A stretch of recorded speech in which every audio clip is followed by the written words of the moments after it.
નમસ્કાર મિત્રો, આજે આપણે બનાવીશું કાઠિયાવાડી કઢી। તો સૌપ્રથમ આપણે એક તપેલીમાં 1 લીટર જેટલી છાશ લીધી છે। આપણે 3 થી 4 જણાની કઢી બનાવીએ છીએ।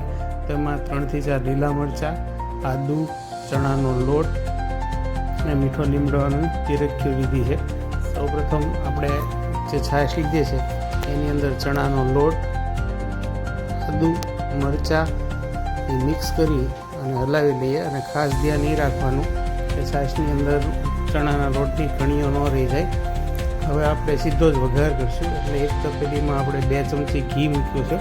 આપણે ઘીમાં જ વઘાર કરવાનો છે। એની અંદર તમાલપત્ર, સૂકા મરચાં, સૂકી મેથી, લવિંગ અને 1 થી 1.5 ચમચી આખું જીરું ઉમેરીએ। પછી આપણે વઘાર કરીશું અને ફક્ત દેશી ઘીમાં જ વઘાર કરીશું। તો હવે આપણે આખું જીરું ઉમેરીએ છીએ। હવે જે આપણે છાશનું મિશ્રણ તૈયાર કર્યું છે એનાથી આપણે કઢીનો વઘાર કરીએ। તો મિત્રો, આપણે કઢીનો વઘાર થઈ જાય પછી આપણે થોડુંક સ્વાદ અનુસાર મીઠું ઉમેરી કઢીને ઉકળવા દેવાની છે।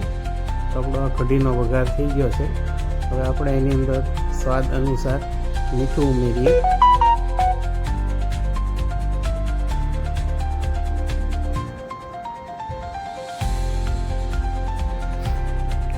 મીઠું ઉમેરાઈ ગયા બાદ આપણે એકાદ ઉભરો આવે ત્યાં સુધી કઢીને ઉકાળીશું। પછી એની અંદર આપણે ગોળ ઉમેરી દઈએ।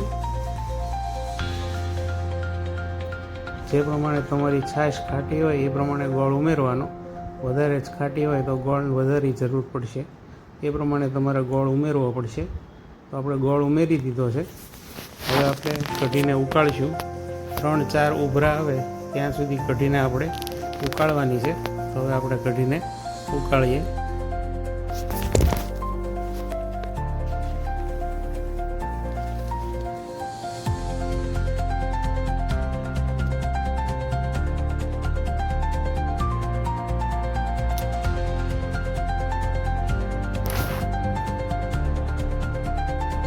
મિત્રો, આપણી કઢી સરસ ઉકળી રહી છે।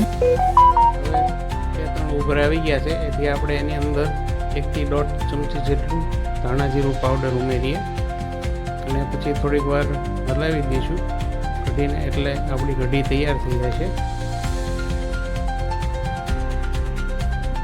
તો મિત્રો, આપણી કઢી તૈયાર થઈ ગઈ છે બનીને। તો તમે પણ આવી કઢી આવી રીતે ઘરે બનાવજો અને કેવી લાગે છે એ કોમેન્ટમાં જરૂર લખજો। અને મારી ચેનલને લાઈક, શેર અને સબસ્ક્રાઈબ કરજો।